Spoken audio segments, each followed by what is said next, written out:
ஓம் விக்னேஸ்வரா போற்றி, ஓம் நவக்கரன் அருளை போற்றி. மேசராசினியர்களுக்கு வணக்கம். மேசராசினியர்களுக்கு அற்புதமான அமோகமான நேரமாக இருக்குது. மேசராசினியர்கள் ராசிநாதனை காட்டிலும் சுக்கிரனோட அனுக்கிரத்தை பெற்றவர்கள்.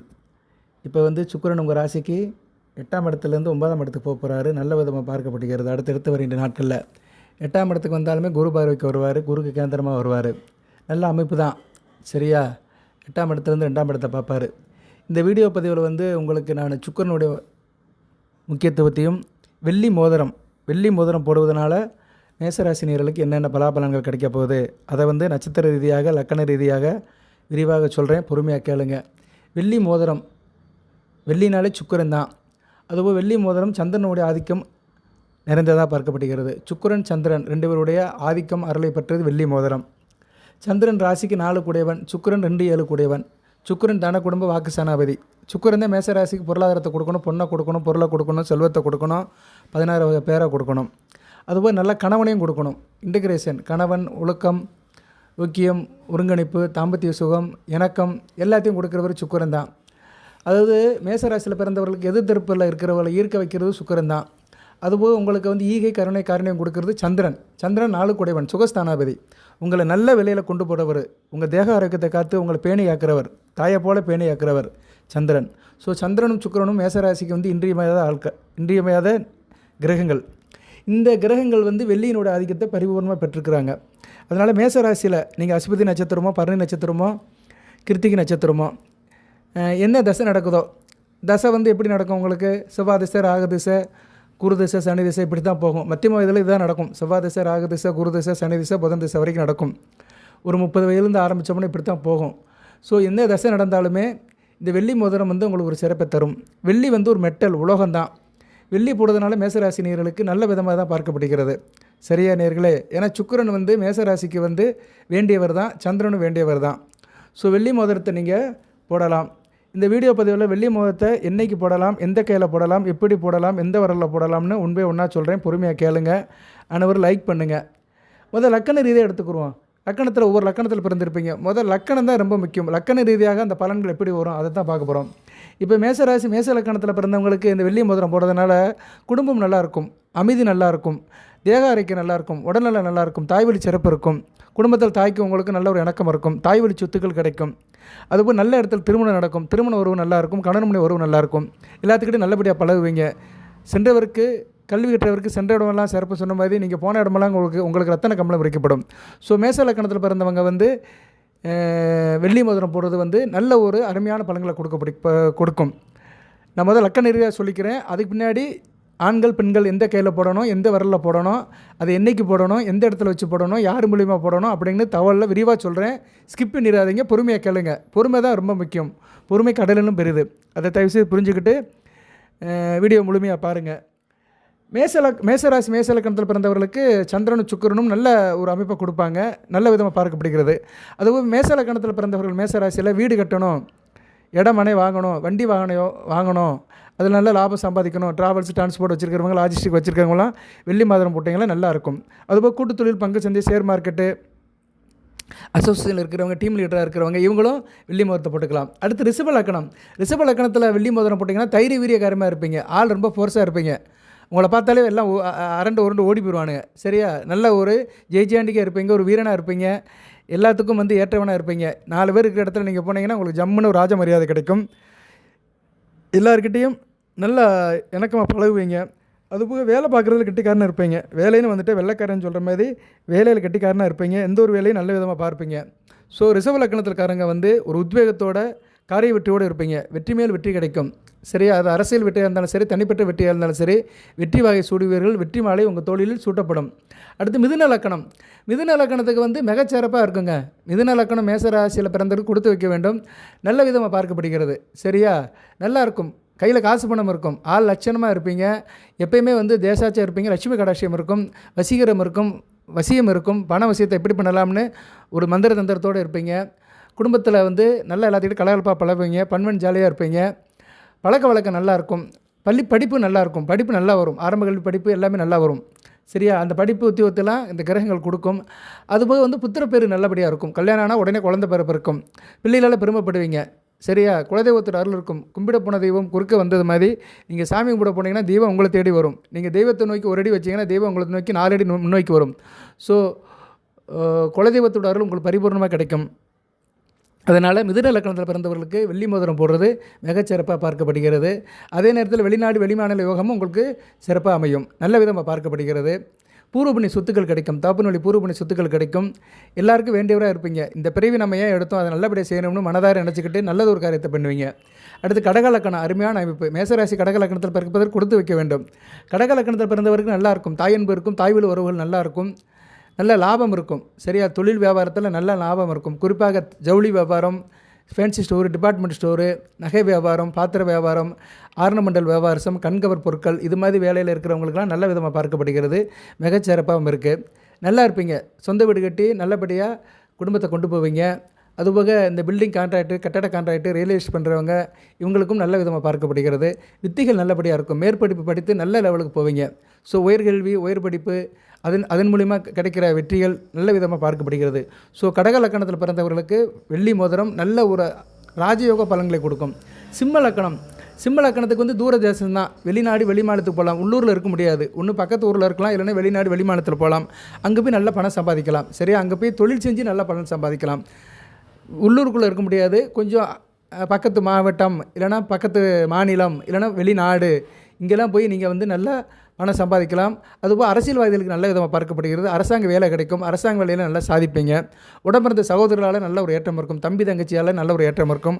அவர்களுடைய படிப்பு, வேலை, திருமணம் எல்லாமே நல்லபடியாக முடியும். ஸோ அவர்களால் உங்களுக்கு பெருமை இருக்கும். உடன்பிறந்த சகோதரர்களால் உங்களுக்கு நல்ல ஒரு புகழ் பெருமை இருக்கும். நல்ல விதமாக பார்க்கப்படுகிறது. மேசராசியில் எல்லாருமே போடலாம். அந்த லக்கண ரீதியாக சில பலன்கள் மாறுபடும். அதைத்தான் இப்போ நான் வருஷப்படுத்துகிறேன். பொறுமையாக கேளுங்க. அடுத்து மேசராசி கன்னியா லக்கணம். இது ஒரு சஷ்டாச அமைப்பு. இருப்பினும் மேசராசி கன்னியா லக்கணத்துக்கு லாபம் நல்லாயிருக்கும். சரியா? லாபம் நல்லாயிருக்கும். இவங்க வந்து எப்படின்னா குடும்பத்துடன் தொழில் செய்யலாம். குடும்பத்தோட தொழில் பண்ணிங்கன்னா நல்ல லாபம் இருக்கும். குடும்பத்தோட குறிப்பாக அப்பாவோட சேர்ந்து செய்யலாம். அப்பாவோட பார்ட்னராக சேர்ந்து செஞ்சீங்கன்னா நல்ல லாபம் இருக்கும். நீங்கள் இருக்கிறீங்க, உங்கள் அப்பாவோட சேர்ந்து ஒரு தொழிலோ இல்லைன்னா ஒரு வியாபாரமோ ஏதோ ஒன்று ஆரம்பிச்சிங்கன்னா அதில் நல்ல லாபம் இருக்கும். நல்ல விதமாக பார்க்கப்படுகிறது. குறிப்பாக மார்க்கெட் வேலை, காய்கறி மார்க்கெட்டு, சாப்பாடு, ஹோட்டல் மேனேஜ்மெண்ட்டு, அடுத்து வந்து நவதானிய கடை, அரிசி கடை, அரிசி மண்டி, வெள்ளை மண்டி, வெங்காய மண்டி, உணவுப் பொருட்கள் சம்மந்தப்பட்டது, குடோனு, சரி, இல்லைன்னா விவசாயம், உணவு சம்மந்தப்பட்டது எதாக இருந்தாலும் சரி, காய்கறி தோட்டமாக இருந்தாலும் சரி, எதாக இருந்தாலும் சரி, மனிதன் சாப்பிடணும். அதை காய்கறியாக இருந்தாலும் சரி, பழங்களாக இருந்தாலும் சரி, உணவுப் பொருட்களாக இருந்தாலும் சரி, சிற்றுண்டி சாலையாக இருந்தாலும் சரி, டீ ஷாப், காஃபி ஷாப்பாக இருந்தாலும் சரி, இல்லைனா ஐஸ் பார்லராக இருந்தாலும் சரி, எதாக இருந்தாலும் சரி, அதை சாப்பிட்ற மாதிரி இருக்கணும். அந்த பொருளை வாங்கி வாயில் போடுற மாதிரி. இன்றைக்கி வாயில் போடுற பொருட்கள் நிறைய இருக்குது. அது மாதிரி மனித உணவுக்கு, மனிதனுடைய பசிக்கு தேவையான பொருட்கள் சம்மந்தப்பட்ட தொழிலோ வியாபாரத்தையோ நீங்கள் உங்கள் தாப்பங்கூட சேர்ந்தீங்கன்னா நல்ல லாபமாக இருக்கும். கன்னியா லக்கணத்தில் பிறந்தவங்களுக்கு. அடுத்து துலா லக்கணம். தொழில் சிறப்பாக இருக்கும். சரியா? தொழில் மிக சிறப்பாக இருக்கும். அதுபோக நீங்கள் ஒர்க்கிங் பார்ட்னராக தொழிலில் செய்யலாம். அது தனியாக நீங்கள் தொழில் பண்ணக்கூடாது. அதில் நீங்கள் ஒர்க்கிங் பார்ட்னராக இருக்கணும். மிக சிறப்பாக இருக்கும்.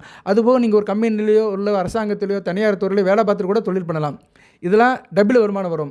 சில பேர் வந்து கவர்மெண்ட் வேலை பார்ப்பாங்க. கவர்மெண்ட் வேலை பார்த்துக்கிட்டு வெளியே வந்து வேறு தொழில் பண்ணிகிட்டு இருப்பாங்க.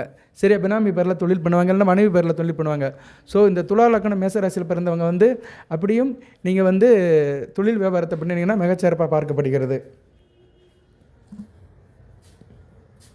அடுத்து விருச்சிக லக்கணம். அருமையான அமைப்பு. விருச்சிக லக்கணம் மேசராசியில் சஷ்டாசம் இருந்தாலுமே இவர்கள் வந்து வெள்ளி மோதிரம் போடுறது வந்து நல்லாயிருக்கும். சரியா? இவர்களுக்கு வந்து குலதெய்வத்தோட அருள் கிடைக்கும். நல்லா இருப்பாங்க. சரியா? தெய்வ கடாட்சியம் இருக்கும். மகாலட்சுமியோட அனுக்கிரகம் கிடைக்கும். அஷ்டலட்சுமி நவநீதியம் கூடி வரும். தூரதேச அமைப்பு நல்லாயிருக்கும். வெளிநாடு வெளிமான தொடர்பு நல்லாயிருக்கும். அயனசேன போகம் நல்லாயிருக்கும். அதே மாதிரி வள்ளல் தன்மையாக இருப்பாங்க. தானும் மகிழ்ந்து பிறரும் மகிழ வைப்பாங்க. நல்லாயிருக்கும். கணவன் மனைவி உறவு நல்லாயிருக்கும். எனக்கும் நல்லாயிருக்கும். திருமணம் தடைப்பட்டு இருந்தாலும் திருமணம் சீக்கிரமாக முடியும். அதுமாதிரி திருமண வாழ்க்கையில் உள்ள பிரச்சனைகளும் சார்ட் அவுட் ஆகும். தொழிலும் நல்லபடியாக இருக்கும். சரியா? தொழில் காரியங்கள் செய்கிற பூஜை புனஸ்காரங்கள் கர்மங்கள் எல்லாமே நல்ல விதமாக பார்க்கப்படுகிறது. ஸோ விருச்சிக லக்கணத்திற்காரங்கள் மேசராசியில் பிறந்தவங்க வெள்ளி மோதிரம் போடுறது மிகச்சிறப்பாக பார்க்கப்படுகிறது. அடுத்து தனுசு லக்கணம் மேச ராசி. அருமையான அமைப்பு. ஒரு பெருங்கோணம். இவங்களுக்கு வந்து உத்தியோகம் நல்லாயிருக்கும். சரியா? உத்தியோகத்தில் நல்லா இருப்பாங்க. குறிப்பாக வெளிநாட்டு உத்தியோகம். இவங்க வெளிநாட்டு உத்தியோகத்துக்கு போனாங்கன்னா நல்ல விதமாக பார்க்கப்படுகிறது. நல்ல லாபம் சம்பாதிப்பாங்க.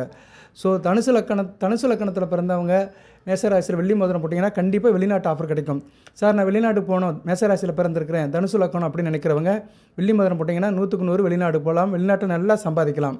அடுத்து மகர லக்கணம். தொழில் சரியா, தொழிலில் நல்ல அதிர்ஷ்டம் இருக்கும், அதிர்ஷ்டம் கை கொடுக்கும். தொழில் பண்ணினீங்கன்னா மண்ணை தொட்டாலும் பொண்ணாகும்.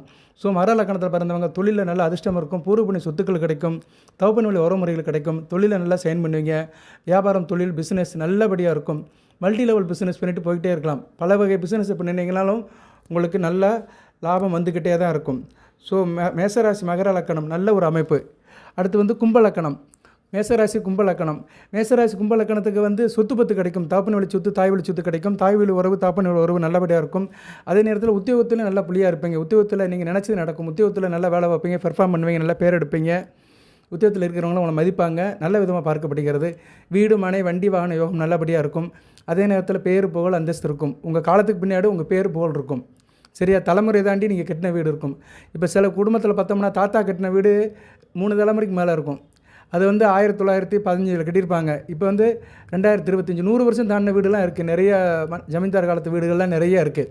சரியா, பங்களாக்கள்லாம் நிறையா இருக்குது. ஸோ அது மாதிரி அமைப்பில் இருக்கிறவங்களாம் அந்த கும்பலக்கணத்தில் பிறந்தவங்களாம் இருப்பாங்க. தலைமுறை தாண்டி இவங்களுடைய வீடு இருக்கும். வெள்ளி மோதிரம் போட்டுக்கிட்டிங்கன்னா இப்படி ஒரு ராஜயோக அமைப்பை கொடுக்கும். அடுத்து மீன லக்கணம். மீன லக்கணத்துக்கு வந்து ஆள் நல்லா இருப்பாங்க, ஃபோர்ஸாக இருப்பாங்க, காரிய குணங்களும் இருக்கும், அதிர்ஷ்டம் கை கொடுக்கும். ஸோ இவங்களுக்கு அதிர்ஷ்டம் வந்து வெற்றியை கொடுக்கும். இவங்க எந்த இடத்துக்கு போனாலுமே வெற்றி இவங்க பக்கம் தான் இருக்கும். அந்தளவுக்கு அதிர்ஷ்ட தேவதை இருகரம் கூட்டி இவங்களை அணைச்சிக்கிடுவா. அதே நேரத்தில் இவங்களுக்கு வந்து வள்ளல் தன்மை இருக்கும், எல்லாத்துக்கும் நல்லா கொடுத்து உதவுவாங்க. தூரதேச அமைப்பு இருக்கும், திடீர் சொத்துக்கள் கிடைக்கும், பிறருடைய சொத்துக்கள் கிடைக்கும். மேசராசி மீன லக்கணத்தில் பிறந்தவங்களுக்கு வேறவருடைய சொத்து கிடைக்கும். அதாவது தாய் வழி சொத்தோ, தாப்பன் வழி சொத்தோ, மாமியார் வழி சொத்தோ, அடுத்தவரோட சொத்து கிடைக்கும். அதுபோய் இவங்களுக்கு பாலிஷ் போட்டாங்கன்னா பணம் உடனே வந்துடும். நிலுவை பணம், அரியஸ் பணம் இதெல்லாம் வரும். பிறருடைய சொத்தை ஆள்றதுக்கு நல்லபடிய ஒரு அமைப்பை கொடுக்கும் வெள்ளி மோதிரம். சில பேர் உயிர் எழுதி வைப்பாங்க, சாசனம் எழுதி வைப்பாங்க. சரியா, விருப்பப்பட்டு எழுதி வைப்பாங்க. நான் இவருக்கு வந்து என் உயிரை என் சொத்தை கொடுத்துட்றேன், என் காலத்துக்கு பின்னாடி என் சொத்தை அனுபவிச்சிக்கலாம் அப்படின்னு சில பேருக்கு அமைப்பு வரும். அந்த அமைப்பு வந்து மேசராசி மீன லக்கணத்தில் பிறந்தவங்களுக்கு வரும். எப்படி வரும்னா அந்த வெள்ளி மோதிரம் போட்டால் வரும். ஓகே நேயர்களே, சுருக்கமாக தான் சொல்லியிருக்கிறேன், நிறையலாம் சொல்லலை, நிறைய சொல்லலாம். மேசராசியில் ஒவ்வொரு லக்கணத்துக்குமே ஒவ்வொரு கிரகங்கள் என்ன பலன்களை கொடுக்கும், அந்த கிரகங்களுக்கு என்னென்ன செய்யலாம் எல்லாம் சொல்லலாம். மேசராசியில் மட்டும் பிறந்தால் போதாது. மேசராசியில் எந்த லக்கணத்தில் பிறந்திருக்கீங்க, அந்த லக்கணத்துக்கு சுபரு, யோகரு, பாவரு, அந்த லக்கணத்து வேண்டியவர்கள் எல்லாத்தையுமே பிரித்து சொல்லலாம். அதுபோல் தசாபுத்தி இருக்குது. எல்லாம் சொல்லணும்னா நிறைய நேரம் ஆகும். நான் சொல்லுவேன், பட் வந்து கேட்க முடியாது உங்களால். சரியா, பிட்டுப்பிட்டா சொல்கிறேன், நான் ஒவ்வொரு வீடியோக்குள்ளே சொல்கிறேன். அதனால் எல்லா வீடியோவும் பாருங்கள். எல்லா வீடியோவிலுமே உங்களுக்கு தகவல், ஒரு முக்கியமான தகவல் உங்களை சேரும். சரியா, சிறுதுள்ளி பெருவெள்ளம், பல பூக்கள் சேர்ந்தால் தான் ஒரு மாலையாக மாறும். சரியா, அதுபோல் போதி ஜோடத்துப்பட எல்லா வீடியோவும் பாருங்கள், நல்ல விதமாக உங்களுக்கு சொல்லுவேன். சரியா நேயர்களே, என்னுடைய நோக்கமே வந்து நீங்கள் நல்லா இருக்கணும். ஏன்னா மேசராசி நேயர்களுக்கு இப்போ வந்து 7 சனியில் இருக்கிறீங்க, இன்னும் நாட்கள் நிறையா இருக்குது. இன்னைக்கு கிட்டத்தட்ட 6 வருஷம் 6.5 வருஷம் இருக்குது. சரியா, 6.5 வருஷத்துக்கு வந்து சனி பகவானோட ஆதிக்கத்தில் தான் இருப்பீங்க. சனி பகவான் இப்போ ராசிக்கு 12ஆம் இடத்துல இருக்கிறார். அடுத்து செவ்வாய் பறைக்கு வந்துடுவார் 5ஆம் தேதிக்கு மேலே. ஸோ 12ஆம் இடம் வந்து ரொம்ப குருஷியலாக தான் இருக்கும். 10, 11 கூட 12ஆம் இடத்துல செவ்வாய் பறத்துக்கு வரதுனால கொஞ்சம் தொழில் வியாபாரத்தில், தொழில் லாபத்தில் கொஞ்சம் கஷ்டம் இருக்கும், நஷ்டம் இருக்கும். நான் அடுத்த வருகின்ற காலத்தில் உங்களுக்கு வீடியோ போடுறேன். அதெல்லாம் கொஞ்சம் சரி கட்டணும், பேலன்ஸ் ஆகணும்னா அந்த வெள்ளி மோதிரம் போட்டிங்கன்னா மிகச்சிறப்பாக இருக்கும். ஓகே நேயர்களே, இப்போ வந்து உங்களுக்கு வந்து நான் வந்து ராசிக்கு லக்கண ரீதியாக சொல்லியிருக்கிறேன். இன்னும் ஜென்ரலாக ஜென்ரலாக சொல்கிறேன் நான். சரியா, முதல் வெள்ளி மோதிரம் ஆண்களும் போடலாம், பெண்களும் போடலாம். ஆள்காட்டி விரல், நடுவிரல், மோதிர விரல், சுண்டு விரல் 4 விரலில் போடலாம். கட்டை விரலில் போட வேண்டாம். மேக்ஸிமம் கட்டை விரலில் யாரும் போட மாட்டாங்க. ஆண்கள் வலது கையில் போடலாம், பெண்கள் இடது கையில் போடலாம். சரியா, கைக்கு ஒன்றும் பிரச்சனை இல்லை, எந்த கையிலான போடலாம். ஆனால் ஆண்கள் வலது கையில் போடுறது நல்லது, பெண்கள் வந்து இடது கையில் போடுறது நல்லது. ஆட்காட்டி விரலில் போடுறது வந்து அந்த அளவுக்கு சிறப்பு கிடையாது. ஏன்னா ஆட்காட்டி விரல் வந்து செவ்வாயோட ஆதிக்கத்தில் வரும், அதனால் அதை போட வேண்டாம். பொதுவாக வந்து வெள்ளி மோதிரம் போடுறதா மகாலட்சுமி அருள் இருக்கும். சரியா, மகாலட்சுமியோட அருள் இருக்கும். உடல் ஆரோக்கியம் நல்லபடியாக இருக்கும். வெப்பநிலை சமன் செய்யும். ஏன்னா சுக்கிரனும் சந்திரனும் வந்து நீர் கிரகங்கள். அதனால் உடல் வெப்பநிலை, பித்தம் வந்து தனியும், உடல் வந்து சீதோஷணமாக இருக்கும், மனதொரு அமைதி இருக்கும், கவலை மறந்து போகும், அதிர்ஷ்டத்தை கொடுக்கும், வாழ்க்கையில் செல்வ செழிப்பத்தை கொடுக்கும். இது ஒரு நல்ல விதமாக பார்க்கப்படுகிறது. அதுபோக வந்து உங்களுக்கு வந்து வெள்ளி மோதிரம் ஒரு சீதோஷணத்தை கொடுக்கும். அதுபோல் மன சம்பந்தப்பட்ட காரணங்கள், சந்திரன் மனோகாரகன், மன சம்பந்தப்பட்ட அழுத்தம், மனக்கிளேசம், மனப்பதற்றம், மனதை வந்து ஸ்டெடிமெண்ட்டாக இல்லாமல் இருக்கிறது. இவங்களுக்கெல்லாம் வெள்ளி மோதிரம் போட்டிங்கன்னா மனம் ஒழுக்கமாகும், மனம் வந்து சீராகும், நீராகும். ஸோ வெள்ளி மோதிரம் அதுக்கெல்லாம் பயன்படுகிறது. சரி சார், இப்படி நிறைய பலன்கள் வந்து வெள்ளி மோதிரம் போடுறதுனால உங்களுக்கு தனிப்பட்ட முறையில் இருக்குது. லக்கண ரீதியாக நான் பிரித்து சொல்லியிருக்கிறேன். ஓகே, இப்போ வந்து எப்படி போடலாம் சார் அப்படி பார்த்தோம்னா, வெள்ளி இன்றைக்கி வந்து கிராம் வந்து 200 கிட்டே இருக்குது. ஸோ நீங்கள் கடையில் போய் வாங்கலாம். என்றைக்கு வாங்கலாம்னா வெள்ளிக்கிழமை வாங்கலாம், இல்லைனா பூரம், பூராடம், பரணி நட்சத்திரம் வர அன்றைக்கி வாங்கலாம், இல்லைனா ஏகாதசி தினி அன்றைக்கி வளரலாம். குறிப்பாக வளர்பிறை திதி வளர்பிறை நாட்களில் வாங்கலாம். வளர்பிறை காலத்தில் பரணி, பூரம், போராட நட்சத்திரம் வருது. இல்லைனா வளர்பிறை ஏகாதசி அன்னைக்கு வாங்கலாம். இல்லைனா வெள்ளிக்கிழமை போய் வாங்கலாம். வளர்பிறை வெள்ளினா ரொம்ப சிறந்தது. அந்நேரம் வந்து மதியம் 1 to 2 போய் வாங்கலாம். மதியம் 1 to 2 நகைக்கடை திறந்துருக்கும். நகைக்கடையில் போய் வாங்கிடுங்க. உங்கள் சௌரியத்துக்கு வாங்க. இப்படியே ஒரு 2000 ஒரு மோதிரம் எடுத்துடலாம். அரை பவுனில் எடுத்துடலாம். செய்கூலி சேதாரம் உட்பட எடுத்துடலாம். எடுத்துட்டிங்கன்னா வெள்ளி வந்து தங்கத்தை காட்டிலும் கம்மி தான். இன்றைக்கி தங்கம் வந்து கிராம் 11,000க்கு மேலே போயிடுச்சு. 11,500 மேலே போயிடுச்சு. வெள்ளி வந்து 200 கிட்ட தான் இருக்குது கிராம். ஸோ வெள்ளி மோதிரம் வாங்குறது மிகச்சிறப்பாக பார்க்கப்படுகிறது. சில பேர் கருத்து போகும். பித்த உடம்பாக இருக்கிறவங்க கருத்து போயிடும். அதிலே தெரிஞ்சு போயிடும். உங்கள் உடம்பு பித்த உடம்பா, கபமா, வாயுவான்னு தெரிஞ்சு போயிடும். பித்தம், கபம், வாயு 3 சேர்ந்து தான் உடல். உங்களுக்கு பித்தம் அதிகமாக இருந்துச்சுன்னா வெள்ளி சீக்கிரம் கருத்துரும். சரி, அப்போ வந்து உடம்புல உஷ்ணம் இருக்குன்னு அர்த்தம். சூரிய நமஸ்காரம் பண்ணணும். வெள்ளியை வச்சு சொல்லிடலாம். ஏன்னா வெள்ளி வந்து சந்திரன். சூரியன் அதிகமாக இருக்கும்போது சந்திரன் வந்து அங்கே வந்து கருத்து போயிடுவார். சரியா? அதனால் எதுக்கு சொல்ல வரேன்னா, வேத ஜோதிடத்தில் எல்லாத்துக்குமே ஒரு கனெக்ஷன் இருக்குது. சரியா? உடம்புல பித்தம் இருந்துச்சுன்னா வெள்ளி கருத்துரும். சில பேர் வெள்ளி மோதிரம் போடாமல் கருத்து போயிடும். சில பேர் கருக்காது. சில பெண்களுக்கு பாருங்கள், கொலுசு வந்து உடனே கருத்து போயிடும். ஸோ வெள்ளி மோதிரத்தை வந்து வெள்ளிக்கிழமை போய் வாங்க. நான் சொன்ன நாளில் போய் வாங்க. மதியம் 1 to 2 வாங்கிட்டு வந்துடுங்க. இரவில் வாங்கிட்டு வந்து வீட்டில் என்ன பண்ணுங்கன்னா ஒரு சின்ன பூஜை பண்ணுங்கள். பூஜைன்னா என்ன, கொஞ்சம் நெய்வேத்தியம் பண்ணுங்கள். பாலை காய்ச்சி வச்சுக்கோங்க. கொஞ்சம் சர்க்கரை வச்சுக்கோங்க, நாட்டு சர்க்கரை. கெண்டி இருக்குது பார்த்தீங்களா, கெண்டி இல்லைன்னா பித்தளை செம்பு, பித்தளை பாத்திரத்தில் தண்ணி, நல்ல தண்ணியை ஊற்றுங்க. நல்ல தண்ணி ஒரு 3/4 வாசி ஊற்றிட்டு துளசி போடுங்க. அதுக்கடுத்து நறுமண பொருட்கள் மல்லிகைப்பூ, முல்லைப்பூ, சம்மங்கிப்பூ, செந்தாமரைப்பூ, இது இதழ்கள் ஏதோ ஒன்று போடலாம். மருதாணி இலையை கூட போடலாம். சரியா? மருதாணி இலையை கூட போடலாம். அதுலேயும் மகாலட்சுமி இருக்கா. ஸோ மகாலட்சுமி வந்து பூக்களில் இருக்கிறா. அடுத்து மருதாணி இலையில் இருக்கா. செம்பருத்தி பூவும் போடலாம். சரியா? அடுத்து வந்து பன்னீர் 2 சொட்டு ஊற்றுங்க. அந்த கெண்டியில் பன்னீர் கொஞ்சம் ஊற்றுங்க. பச்சை கற்பூரம் கொஞ்சம் போல் ஒரு சின்ன ஒரு பீஸ் போட்டுருங்க. மஞ்சள், சந்தனம் போடுங்க. விபூதி போட வேண்டாம். சரியா? மஞ்சள், சந்தனம், பச்சை கற்பூரம், பன்னீர் 4-5 ட்ராப்ஸு. அதுபோல் நான் சொன்ன பூக்களுடைய இதழ்கள் போட்டுருங்க. போட்டுட்டு வெள்ளி மோதிரத்தையும் புதுசாக வாங்கிட்டு வந்த வெள்ளி மோதிரத்தையும் போட்டு வீட்டில் வச்சுருங்க. வச்சுட்டு சாமி கும்பிடுங்க. சரியா? சாமி கும்பிடுங்க. தீப தூபம் காட்டுங்க. மகாலட்சுமியோட மந்திரத்தை சொல்லுங்கள். இதுதான் ரொம்ப முக்கியம். இந்த மகாலட்சுமி மந்திரத்தை மனதார சொல்லுங்கள். நல்ல விதமாக பார்க்கப்படுகிறது. பல வீடியோக்கள்லாம் சொல்லியிருக்கேன். இருந்தாலும் திருப்பி சொல்கிறேன். நமஸ்தே கமலவாசினி தேகமே தனப்பிராப்தி நித்தியம் சதுர்பதுவுமே சதா. இந்த மந்திரத்தை சொல்லுங்கள். இந்த மந்திரம் வேணுங்கிறவங்க என்கிட்ட கேளுங்க. வாட்ஸ்அப்பில் கேளுங்க. 8807457629 இந்த நம்பர் கேட்டிங்கன்னா கண்டிப்பாக உங்களுக்கு அனுப்புவேன். மந்திரம் தெரியாதவங்க, சமஸ்கிருதத்தில் இருக்குது சொல்ல முடியாதவங்க அஷ்டலட்சுமி மந்திரத்தை சொல்லுங்கள். ஓம் ஆதிலட்சுமி போட்டி, தனலட்சுமி போட்டி, தானியலட்சுமி போட்டி, திவ்யலட்சுமி போட்டி, திரைவலட்சுமி போட்டி, சௌபாகியலட்சுமி போட்டி, வீரலட்சுமி போட்டி, விஜயலட்சுமி போட்டி, ஐஸ்வர்யலட்சுமி போட்டி, சந்தானலட்சுமி போட்டி, மகாலட்சுமி போட்டி, கஜலட்சுமி போட்டி, நாராயணியை போற்றி அப்படின்னு சொல்லி சாமியை கும்பிடுங்க. தீப தூபம் காட்டுங்க. சூடம் காட்டுங்க. நல்லபடியாக கும்பிட்டு இரவில் தூங்கிடுங்க. மறுநாள் காலையில் சனிக்கிழமை எந்திருங்க. சனிக்கிழமை எந்திரிச்சோன்னே என்ன பண்ணுங்கன்னா, அதிகாலையில் எந்திரிச்சிருங்க. ஒரு 4 மணிக்கு எந்திரிச்சிட்டு குளித்தாலும் சரி, குளிக்காமல் இருந்தாலும் சரி, சுத்தமாக இருந்தீங்கன்னா விடிவெள்ளியை பாருங்கள். வீட்டுக்கு மாடியில் போய் நின்னீங்கன்னா விடிவெள்ளி தெரியும். விடிவெள்ளி வந்து சூரிய உதயத்துக்கு 1 மணி நேரத்துக்கு முன்னாடியே வந்துடும். ஸோ விடிவெள்ளியை பார்த்து உங்கள் கோரிக்கைலாம் சொல்லுங்கள். உங்களுக்கு என்ன பிரச்சனை, உங்கள் தேவைகள் என்ன, அட் ப்ரெசென்ட் நீங்கள் எதுக்காக கஷ்டப்பட்டுட்டு இருக்கிறீங்க, உங்களோட தேவைகள் என்ன, உங்கள் குடும்பத்தில் இருக்கிற சூழ்நிலை எல்லாத்தையுமே விடிவெள்ளியை நினச்சி ப்ரேயர் பண்ணுங்கள். விடிவெள்ளிங்கிறது வந்து சுக்கிரனோட அனுக்கிரமாக பார்க்கப்படுகிறது. விடிவெள்ளி தான் ஒரு நாள் பொழுதுக்கு முக்கியமான காரணமாக இருக்குது. சூரியன் வரதுக்கு முன்னாடி சுக்கிரன் வந்து விடிவெள்ளியாக வந்துடுவார். சரியா? அந்த விடிவெள்ளி வந்து சுக்கிரனுடைய ஒரு அம்சமாக பார்க்கப்படுகிறது. ஸோ விடிவெள்ளியை நமஸ்காரம் பண்ணிட்டு நீங்கள் உங்கள் கடமையெல்லாம் செய்யுங்க. சனிக்கிழமை காலையில் 10 to 11 சுக்குர வரை தான். சுக்குர வரையில் பெருமாள் கோயிலுக்கு போகலாம். காலையில் போகலாம். சனிக்கிழமை மேக்ஸிமம் எல்லாத்துக்கும் லீவாக இருக்கும். ஒரு மேக்ஸிமம் லீவாக இருக்கும். சில பேருக்கு வேலையாக இருக்கும். வேலை இருக்கிறவங்க ஈவினிங் போங்க. ஈவினிங் 5 to 6 போங்க. சரியா? 5 to 6 பெருமாள் கோயிலுக்கு போங்க. பக்கத்தில் இருக்க பெருமாள் கோயிலுக்கு போய்ட்டு சாமி கும்பிடுங்க. தாயாரை கும்பிடுங்க, பெருமாளை கும்பிடுங்க, ஆஞ்சநேயரை கும்பிடுங்க, அங்கே உள்ள தெய்வத்தெல்லாம் கும்பிடுங்க. போகும்போது தனியாக போகாதீங்க. மனைவி கூட போங்க. குழந்தை குட்டியோட கூட்டிகிட்டு போங்க. பெண்கள் அதிகமாக இருக்கணும். சுமங்கலி பெண்களாக இருக்கணும். சரியா? சுமங்கலி பெண்கள் அல்லது கன்னி பெண்கள் கூட்டு போங்க. கன்னி பெண்களே என்ன ஏஜ் அட்டன் பண்ணவங்க கூட்டு போங்க. சிறுமிகளும் கூட்டு போகலாம், ஒன்றும் பிரச்சனை இல்லை. ஆனால் அங்கே போய் நீங்கள் யார் கையில் போடணும், ஆண்களாக இருந்தாலும் சரி, பெண்களாக இருந்தாலும் சரி, பெண்கள் கையில் தான் போடணும். பெண்கள் கையில் தான் போடணும். ஆண்களும் பெண்கள் கையில் தான் போடணும். அங்கே போய் நீங்கள் வந்து சாமி கும்பிடுங்க. மகாலட்சுமி தாயார் சன்னதிக்கு போனீங்கன்னா தாயார் சன்னதியில் அதை வச்சு எடுங்க.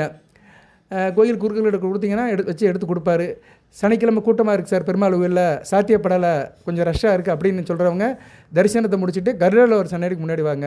கருடாளவர் சன்னதிக்கு முன்னாடி வந்து வச்சுட்டு பெருமாளுடைய நாமத்தை சொல்லுங்கள். கண்டிப்பாக சொல்லணும். கருடாளவர்கிட்ட வந்து பெருமாள் நாமத்தை சொன்னீங்கன்னா 100க்கு 100 அப்படியே கேட்கும். ஏன்னா கருடாழ்வார் வந்து அப்படியே பெருமாள் காதில் போய் சொல்லுவார். கருடாழ்வார் ஏன்னா கருடாழ்வார் தான் பெருமாளை வந்து வாகனத்தில் வருவார். பெருமாள் வருவதே வந்து கருடாழ்வார் மூலிமா தான் வருவார். சரியா?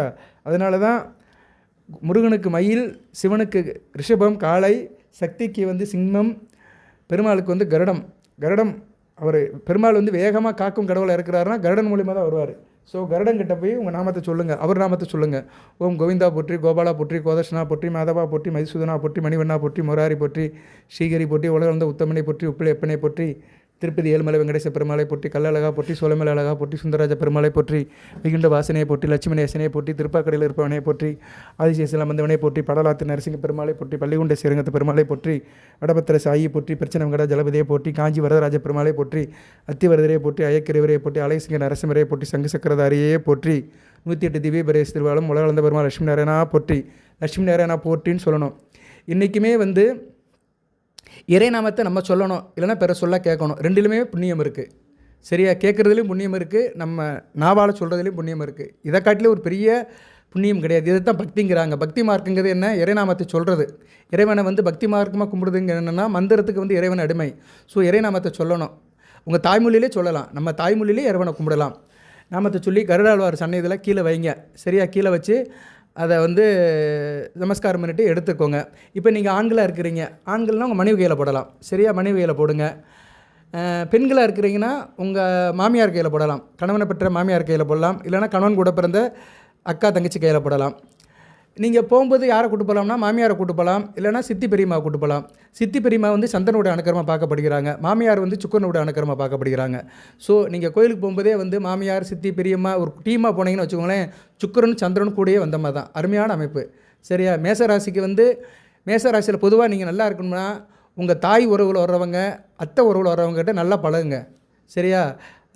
பொண்ணை கொடுத்த அம்மா, அப்பா கூட பிறந்த அக்கா தங்கச்சி, அம்மாவோட பிறந்த அக்கா தங்கச்சி, இவங்ககிட்டலாம் நல்லா பழகணும். சித்தி பிரியமாக அத்தை முறையில் வரவங்ககிட்ட நல்லா பழகுங்க. அவங்களுக்கு நல்லா வாங்கி கொடுங்க. சேலை சட்டை, அவங்களுக்கு தேவையான பொருட்கள். பெண்களுக்கு அவங்க சுமங்கலி பெண்களாக இருந்தால் அவங்களுக்கு தேவையான பொருட்கள் வாங்கி கொடுங்க. சரியா? வருஷத்துக்கு ஒரு 2 தடவை சேலை வாங்கி கொடுங்க. சரியா? உங்களுக்கு பிடிச்ச சேலையை வாங்கி கொடுங்க. நல்ல விதமாக பார்க்கப்படுகிறது. இதெல்லாம் செய்யணும். சேலையில் வந்து சுக்கரே இருக்கிறாரு, ஜவுளி பட்டு இதிலெல்லாம் சுக்கரே இருக்கிறாரு. அதுக்காக நீங்கள் காஞ்சிபுரம் பட்டுலாம் வாங்கி கொடுக்க வேண்டாம். உங்களால் முடிஞ்ச அளவுக்கு ஒரு 500 ரூபாய்க்கு ஒரு இந்த பட்டு வாங்கி கொடுங்க. அது ஏதோ ஒரு பட்டு சொல்லுவாங்களே, பனாரஸா ஏதோ ஒரு பட்டு சொல்லுவாங்க, அந்த பட்டை வாங்கி கொடுக்கலாம். சரியா? சில நேரம் சில பேர் வர மாட்டேங்க. நமக்கு சாதாரண பட்டெலாம் இருக்குது, ஆர்டிஃபிஷியல் பட்டெலாம் இருக்குது. அது மாதிரி ஒரு சேலை அவங்களுக்கு வாங்கி கொடுத்தீங்கன்னா சந்தோஷப்படுவாங்க, உங்களுக்கும் ஒரு அனுக்கிரம் இருக்கும். சரியா நேயர்களே? நல்ல விதமாக பார்க்கப்படுகிறது. ஸோ மோதிரத்தை போடுங்க. எந்தெந்த விரலை போடலான்னு இப்போ நான் சொல்கிறேன். இதுதான் ரொம்ப முக்கியம். லக்கண ரீதியாக போடுங்க. நீங்கள் மேசராசியில் பிறந்தாலுமே ரிஷப லக்கணம், துலா லக்கணம், மிதுன லக்கணம், கன்னியா லக்கணம், இந்த 4 லக்கணத்தில் பிறந்தவங்க சுண்டு விரலில் போடுங்க. மிதுன லக்கணம், கன்னியா லக்கணம், மிதுன லக்கணம், கன்னியா லக்கணம், ரிஷப லக்கணம், துலா லக்கணம், இந்த 4 லக்கணத்தில் பிறந்தவங்க சுண்டு விரலில் போடுங்க. மகர லக்கணம், கும்ப லக்கணத்தில் பிறந்தவங்க நடுவரில் போடுங்க. அதை தவிர்த்து தனுசு லக்கணம், மீன லக்கணத்தில் பிறந்தவங்க ஆள்காட்டி விரலில் போடுங்க. மேச லக்கணம், விருச்சிக லக்கணம், சிம்ம லக்கணம், கடக லக்கணம், இந்த 4 லக்கணத்தில் பிறந்தவங்க மோதிர விரலில் போடுங்க. இவ்வளோதாங்க. சரியா? ஆண்கள் வலது கையில் போடுங்க, பெண்கள் இடது கையில் போடுங்க. இது ஒரு முறை தான். இது சொல்லிட்டேன் நான். இதை அப்படி ஃபாலோ பண்ணுங்கள், நல்லபடியாக இருக்கும். சரியா? லக்கண ரீதியாகவும் சொல்லியிருக்கிறேன். சார் எனக்கு லக்கணம் தெரியல சார் அப்படின்னா நீங்கள் வந்து நட்சத்திர ரீதியாகவும் போடலாம். நீங்கள் அசுபதி நட்சத்திரம்னா கேது எந்த ராசியில் இருக்காருன்னு பாருங்கள். ராசி இது தெரிஞ்சிச்சுன்னா லக்கணம் கண்டிப்பாக தெரிஞ்சிடும். நான் சொன்ன அமைப்புக்குள்ளெல்லாம் இதெல்லாம் கொஞ்சம் கூடுதலாக செய்ய வேண்டியது. சரியா? அதனால் இதில் அசுபதி நட்சத்திரம்னா கேதுவை தான் பார்த்து போடணும். கேது எங்கே இருக்காருன்னு தெரியுது. அதை தெரிந்துக்குள்ளே நீங்கள் லக்கணத்தை தெரிஞ்சுக்கலாம். லக்கண ரீதியாக போடுறதா ரொம்ப சிறப்பாக இருக்கும். சரியா? அதுதான் வந்து இன்னும் கொஞ்சம் கிளாரிட்டியாக இருக்கும். ஸோ நான் அதை சொல்லிட்டேன். 12 லக்கணத்துக்கு பிரித்து சொல்லியிருக்கிறேன். அதாவது மேசராசியில் வந்து மேச லக்கணம், விருச்சிக லக்கணம், கடக லக்கணம், சிம்ம லக்கணம், இந்த 4 லக்கணத்தில் பிறந்தவங்க மோதிர விரலில் போடுங்க. மிதுன லக்கணம், கன்னியா லக்கணம், ரிஷப லக்கணம், துலா லக்கணத்தில் பிறந்தவங்க சுண்டு விரலில் போடுங்க. தனுசு லக்கணம், மீன லக்கணம் ஆள்காட்டு விரலில் போடுங்க. மகர லக்கணம், கும்ப லக்கணத்தில் பிறந்தவங்க நடுவரில் இந்த பாம்பு விரலில் போடுங்க. அவ்வளோதான் நேயர்களே. போட்டுட்டு வாங்க, நல்ல விதமாக இருக்கும். எது சந்தேகமான கமெண்ட் பாக்ஸில் கேளுங்க. ஃபோன் பண்ணிலாம் கேட்காதீங்க. எல்லா நேரம் ஃபோன் எடுக்க மாட்டேன். வாட்ஸ்அப்பில் சில நேரம் ரெஸ்பான்ஸ் பண்ணுவேன். அதுக்காக வாட்ஸ்அப்பில் எல்லாத்தையும் கேட்காதீங்க. சரியா? அவங்க சில பேர் பிறந்த குறிப்பெல்லாம் அனுப்பி ஜாதக பலன்லாம் கேட்குறாங்க. அதெல்லாம் பார்க்க முடியாது. சில இதை வேணால் சொல்லலாம். சரியா? ஏன்னா நானும் ஒரு ஜோதிடர் தான். வேலைகள் நிறையா இருக்குது. இந்த இன்றைக்கி தீபத் திருநாள் 3வது நாள். இன்றைக்கி எனக்கு ஒரு வேலைகள்லாம் நிறையா இருக்குது. இருந்தாலும் அந்த கமிட்மெண்ட்லாம் கொஞ்சம் ஒதுக்கி வச்சுட்டு தான் நான் இந்த வீடியோவை போடுறேன். பௌர்ணமி. சரியா? இன்றைக்கி பௌர்ணமி வேறு இருக்கட்டும். எல்லா வேலைகள் இருந்தாலுமே நான் வந்து வீடியோ போட்டுக்கிட்டு தான் இருப்பேன். நல்ல விதமாக பார்க்கப்படுகிறது. வெள்ளி மோதிரத்தை போடுங்க. வெள்ளி மோதிரம் நிறைய வித்திகளை கொடுக்கும், நல்ல வெற்றிகளை கொடுக்கும், நல்ல ஒரு அமைப்பை கொடுக்கும், ஆர்கனைசேஷன் கொடுக்கும், கூட்டு தொழில் பங்கு செஞ்சு ஷேர் மார்க்கெட் இன்வெஸ்டேஷனில் கொடுக்கும், நல்ல ஒரு அமைப்பை கொடுக்கும். சுக்கிரனும் சந்திரனும் சேர்ந்து நல்ல பலனை கொடுப்பாங்க. ராசிக்கு 4-7 தன குடும்ப வாக்கு சுகம் இன்டகிரேஷன் இணக்கம் கூட்டத்தில் நல்லா இருக்கும். சரியா நேர்களை மிகச்சிறப்பாக பார்க்கப்படுகிறது. சந்திரனும் இன்றைக்கி உங்கள் ராசிக்கு 2ஆம் இடத்துல தான் இருக்கிறார். ஒளிச்சந்திரனா பௌர்ணமி சந்திரனா இருக்கிறார். ஸோ இன்றைக்கி வந்து மேசராசிக்கு இந்த வீடியோ போடுறதில் பெருமைப்படுறேன். ஒளிச்சந்திரனா பௌர்ணமி சந்திரனா இருக்கிறாரு, உச்சம் அடைஞ்சு இருக்கிறாரு, ரிஷபத்தில் உச்சம் அடைஞ்சு இருக்கிறாரு. நல்ல விதமாக பார்க்கப்படுகிறது, நன்றாகவும் இருக்குது. வாழ்த்துக்கள் நேர்களே. வீடியோ ரொம்ப பேசலை, இன்னும் நிறைய பலன்கள்லாம் இருக்குது, குறைச்சி பேசியிருக்கிறேன். அடுத்து வருகின்ற காலத்தில் நிறைய தகவல்கள் சொல்கிறேன். நான் ராசி பலன் சொல்லும் போதும் சில பரிகாரங்கள் சொல்லுவேன், தாந்திரிய பரிகாரங்களை சொல்லுவேன், சில நேரம் மாந்திரிய பரிகாரங்களும் சொல்லுவேன். அதெல்லாம் வந்து அதர்வன வேதத்தை ஒட்டி வரும். அது வந்து கொஞ்சம் பில்லி சூனி இதெல்லாம் சம்மந்தப்பட்டு வரும். அதுக்கு வந்து நம்ம அப்புறம் பார்த்துக்கலாம். சரியா, அது நமக்கு இப்போதைக்கு தேவையில்லை. நம்ம தெய்வத்தை நேரடியாக கும்பிடுவோம். சரியா, இறை நம்பத்தை சொல்லுவோம். யஜூர் மொத்தம் 4 வேதம் இருக்குது. ரிக்கு யஜூர் சாம அதர்வன. இப்போ நம்ம கோயிலில் சொல்கிறது எல்லாமே யஜூர் வேதம் தான். ஸோ யஜூர் வேதத்தின்படியே போவோம், இறை வழிபாடை யஜூர் வேதத்தின்படியே போவோம். அதுக்கு உண்டான மந்திரத்தை சொல்லுவோம். அது காயத்ரி மந்திரமாக இருந்தாலும் சரி, மூல மந்திரமாக இருந்தாலும் சரி, எந்த மந்திரமாக இருந்தாலும் சரி, அந்த மந்திரத்தை நம்ம வந்து வருஷப்படுத்தி வகைப்படுத்தி இறைவன் வழிபாடு பண்ணுவோம், நல்லது நடக்கும். வாழ்த்துக்கள் நேர்களே. எல்லாம் அல்ல இறைவன் மேசராசி நேர்களுக்கு சில சௌபாகியத்தையும் சில ஐஸ்வர்யத்தையும் சில நன்மையும் கொடுப்பார். அசுவதி பரணி கார்த்திகை நட்சத்திரத்தை சேர்ந்தவர்கள் அடுத்து வளங்களை பெற்று தேக ஆரோக்கியத்துடன் தீர்க்காலுடன் நீடியோடு வாழ்க நிறைந்த வளம் பெறுக. இதில் பரணி நட்சத்திரத்தில் பிறந்தவங்க வந்து சுண்டு வரல போட்டுக்கலாம். இன்னொன்று ஒரு சாய்ஸ் சொல்கிறேன். பரணி நட்சத்திரத்தில் பிறந்திருக்கேன் சார், எனக்கு லக்கணம் தெரியல, நீ சொன்னதெல்லாம் ஒரு பக்கம் இருந்தாலும் அப்படின்னு நினச்சிங்கன்னா பரணி நட்சத்திரத்தில் பிறந்தவங்க சுண்டு வரல போடுங்க. கார்த்திகை நட்சத்திரத்தில் பிறந்தவங்க மோதிர வரல போடுங்க. ஆனால் அசுபதி நட்சத்திரத்தில் பிறந்தவங்க வந்து பார்த்து தான் போடணும். ஏன்னா கேது வந்து ராசி கட்டத்தில் எங்கே இருக்கிறாரோ அதை பார்த்து தான் போடணும். சரியா, ராசி கட்டத்தில் வந்து அவர் எந்த இடத்துல இருக்காரானோ அதை இதில் கேளுங்க, கமெண்ட் பாக்ஸில் கேளுங்க. உங்கள் ராசி கட்டம் தெரியுது சார், கேது வந்து எனக்கு வந்து சிம்மத்தில் இருக்கிறாரு அப்படின்னா நீங்கள் மோதிர வரத்தில் போடலாம். சிம்மம், மேசம், விருச்சிகம், கடகம் இந்த 4 இடத்துல கேது இருக்கிறாருன்னா மோதிர வரலில் போடலாம். தனுசு மீனத்தில் இருந்தார்னா ஆள்காட்டு வரலில் போடலாம். ரிஷபம், துலாம், மிதுனம், கன்னியில் இருந்தார்னா சுண்டு வரலில் போடலாம். மகர கும்பத்தில் இருந்தார்னா நடுவரில் போடலாம். சரியா, உங்கள் நட்சத்திர நாதன் அதுக்கு ஒரு வழிவு இருக்குது. சரியா, நட்சத்திரம் தான் ரூட். ஸோ உங்களுக்கு வந்து உங்கள் சாய்ஸுக்காக சொல்லியிருக்கிறேன். சரியா, உங்கள் விருப்பம்தான், நான் எதையும் திணிக்கலை. நான் வந்து வேத ஜோதிடத்தின்படி ராசிக்கு லக்கண பலன்களை சொல்லி அந்த மோதிரத்தை எந்த வரல போடலாம், ஆண்கள் எந்த கையில் போடலாம், பெண்கள் எந்த கையில் போடலாம், எந்த வரல போடலாம், லக்கண ரீதியாகவும் சொல்லியிருக்கிறேன், நட்சத்திர ரீதியாகவும் சொல்லியிருக்கிறேன். இதில் எது உங்களுக்கு சாத்தியப்படுதோ அதை போட்டுக்கலாம். ஏன்னா சில பேருக்கு சில வரல போட்டால் தான் திருப்தியாக இருக்கும். திருப்தி தான் இங்கே ரொம்ப முக்கியம், மனசாந்தி தான் முக்கியம். ஒருத்தர் சொல்லி வற்புறுத்தி திணிச்சு இந்த காரியத்தையும் செய்யக்கூடாது. நமக்கு வந்து மனம் ஏற்றுக்கணும். ஏன்னா மனம் தான் சந்திரன் தாங்க முக்கியம். மனதையும் உடலையும் ஆள்றவே சந்திரன் தான். ஸோ மனதால் நம்ம சில காரியங்கள் நினச்சிட்டோம் வச்சுக்கோங்களேன், மனம் வந்து நமக்கு நல்லபடியாக இருந்து அதன்படி செஞ்சுட்டோம் வச்சுக்கோங்களேன், உடல் ஒத்துழைச்சிடும். சரியா, உடல் நல்லா இருந்து மனம் சரியில்லை வச்சுக்கோங்களேன், ஒன்றுமே ஓடாது. ஸோ மனதை பார்த்துக்கோ, நல்லபடி தான் சொல்லியிருக்காங்க. உலகம் 1000 சொல்லட்டுமே, உன் மனதை பார்த்துக்கோ நல்லபடி. சரியா, உன் மனசு தான் ரொம்ப முக்கியம். ஸோ மனங்கிறது ரொம்ப முக்கியம். அதனால் நான் இதில் சில கருத்துக்களை சொன்னாலுமே உங்கள் மனசு எதை விரும்புதோ அந்த வரலில் போடுங்க. அதை வந்து நான் வந்து வேத ஜோதிடத்தின்படி வகைப்படுத்தியிருக்கேன், வரிசைப்படுத்தியிருக்கிறேன். அவ்வளோதான் நேர்களே. அசுபதி பரணி கார்த்திகை நட்சத்திர நேர்கள் சுக்கிரன் அருளாலும் சந்திரன் அருளாலும் அனைத்து வளங்கள் நலங்களை பற்றி தேக ஆரோக்கியத்துடன் தீர்க்காலுடன் 16 மற்றும் பெருவாழ் வாழ்க, நீடோடு வாழ்க, நிறைந்த வளம் பெறுக. நன்றி நேர்களே.